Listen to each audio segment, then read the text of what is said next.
Hello, beautiful soul, and welcome to the SoulFire podcast. I'm your host, Tammy Goerke. We're going to talk about all kinds of topics, all centrally focused on inspiring and empowering women, insights, tips, and tools for living life to its fullest. This is going to be a mix of solo chats and weekly interviews with women who are living life their way, whatever that may be, so that you can envision what's possible for you. I Am Inspiring Women is going to be a subsect of SoulFire podcast. Not sure if anybody's ever done that, but this is going to be 2 podcasts in one, so hope you enjoy. We'll talk about the ways to have an attitude that will get you through anything and what you can do to reconnect with the inner child and better manage those reactive emotions. We will discuss how to work through those limiting beliefs and what it takes to be a light in the world. This is a place to discover how other women are thriving in their chosen profession, whether it's an artist, a business owner, an entrepreneur, stay-at-home mom. Will discuss the real and honest truth about what being a woman means to us. These women talk about challenges and successes, how they deal with the ups and downs of life. These are real women who are sharing their stories so that you'll be encouraged to live your best life. Inspiration, motivation, and transformation. Let's encourage each other. Let's lift each other up. Let's learn and expand our possibilities in this world. Let's share with each other what being a woman means to us. Life is an adventure, and being a woman right now is the biggest adventure of all. Welcome to episode 4. So today I want to talk about your inner child. I know it's this huge thing going around. Everybody wants to talk about their inner child. I am a kid at heart, so I think this is something that's easy for me, and I kind of get a little confused when I talk to someone and they have no idea how to connect to that playful side of them. They're so serious and thinking of, I've got to get work done. I've got to be responsible. I've got, obligations and things that I've got to get done. I got to take care of this, got to take care of that. Kids, family, house, business, job, whatever it might be. Pets, family, kids, whatever it might be. And I think maybe we need to take a little bit more time and reconnect with that playful side of us. I mean, when was the last time you spoke to your inner child? When was the last time you had a conversation with her and asked her what she wanted to do and then actually did it? How often do you, just go lay in the grass and, get some sun or, stare up at the sky and see what you can make from designs you can come up from a cloud? We get so caught up in what we've got to get done on a daily basis, and we forget that it's okay for us to have fun, to enjoy life. I mean, that's the whole purpose of us being here, is to enjoy life. And how can we do that if we haven't connected with our inner child, if we haven't, allowed for that playful side of us to come out? I mean, really talking to that child, to really talking and having a conversation with that little part of you that enjoys life. Have you had a meaningful conversation with that still small, quiet voice that's in you? When was the last time you did that? When was the last time you asked her what she wanted to do and how she was feeling? How she thinks about what's going on in your world, or how she feels about, you know, relationships that you've got going on.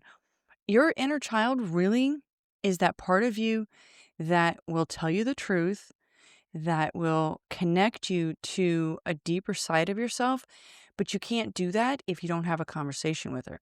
And whether you do that through journaling and asking questions and, having a conversation like you would with anybody else that if we haven't talked to her in a while, you want to start off with a conversation with, hey, how's it going? I haven't talked to you in a minute. Are you all right? What's going on in your world? And then listen. One of my favorite journaling exercises is what I call dual writing. And what that is I take different colored pens, and you can either write with the same hand, your dominant hand. But my favorite thing is to take 2 different colored pens and ask questions with my dominant hand, which for me is left-handed. I'm left-handed.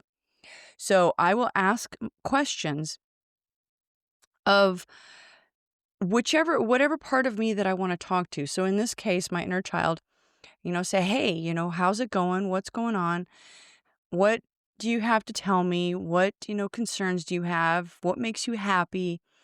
Um, how do you feel today? Is there something that's bothering you? Is there something that you want to discuss with me? Is there, an idea that you've been kind of mulling around that you'd like to talk to me about? And then I sit and I'm quiet for a little bit, take my right hand with a different colored pen, and I just start writing. And I write and I write. And obviously, most people are like, well, my non dominant handwriting really sucks. And I don't think I'll be able to read it. Once you start doing this, if you're not comfortable doing it, fine with your non dominant hand, that's fine. Use your dominant hand. Just use a different color so that your mind, your brain thinks, okay, this is another um, another way of communicating with you, another way of showing you that this is not, your logical side speaking to you. And with me, I've been practicing writing with my non-dominant hand for a very long time because in school they wanted me to right-handed. So my non-dominant hand is actually pretty legible. That being said, I get a lot of insights from writing in this way and journaling in this way. Sometimes it takes a little while. Sometimes it's not, it's not an overnight thing that you're, think about a child. If that child's been hurt or dismissed for a very long time or not made to feel very important, that child is not going to open up very easily. They're not just going to, depending on the age, that child is going to be a bit reserved, be a bit quiet, not really want to communicate with you.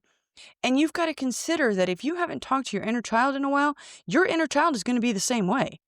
That little part of you is going to be rude.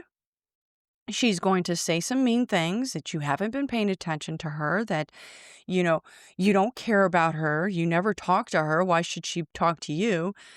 All of these things. And yes, whether you're making it up or you feel like you're making it up, it doesn't matter. What matters is that you're having this conversation with yourself about things that you really are concerned about. And getting those feelings out and allowing yourself to work through that process will enable you to work through some other more difficult processes in your life. Regardless of whether you believe that this is true or you're actually talking to, another part of yourself, it doesn't matter if you believe it or not, but there are multiple personalities in all of us, regardless of whether we become that person or not. Those pieces of us are in there. And, we've got to find a way to communicate with them and heal those hurt little pieces of us. Parts of us, when we're hurt, parts of us leave and go to safe places within us. We build walls. We create little worlds within us. And we've got to be able to communicate with those pieces of us to be able to resolve those issues, to be able to heal those wounds. Even a small wound is something as small as a teacher telling you that you got a bad grade on a test. It may not affect you in the grand scheme of things, but a little pieces put away and hidden away over the course of a lifetime builds up. And if we don't accept that and we don't acknowledge that and we don't work through that, then it's like a piece of us that's stuffed into a closet every single time that that we get hurt. And we end up with a large portion of ourselves stuffed in a closet, hidden away and protected, quote unquote, protected, but not able to get out and see the light, not able to be out and be a part of us. And it's hurtful.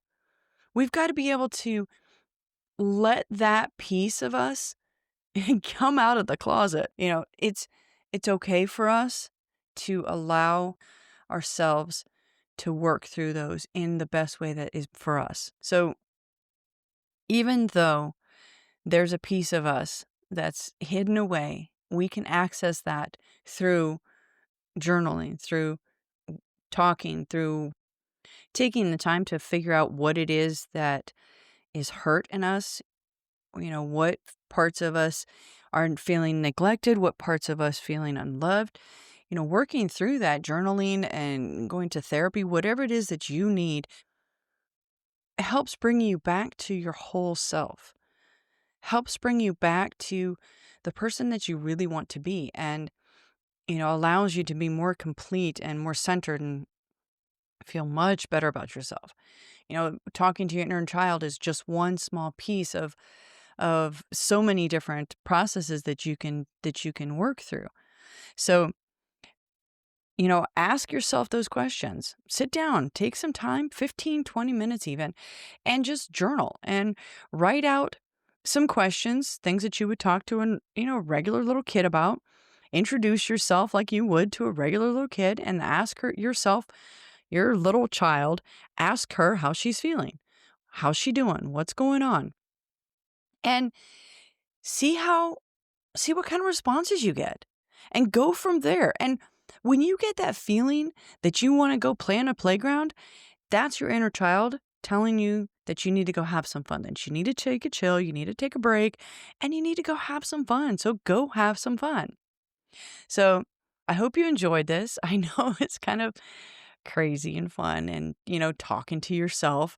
I talk to myself all the time. So tell people around you that you're on the phone. Nobody knows. You put your earbuds in, pretend like you're talking to somebody on the phone. So, I hope you enjoy this. Please subscribe and we'll see you back again for the next episode.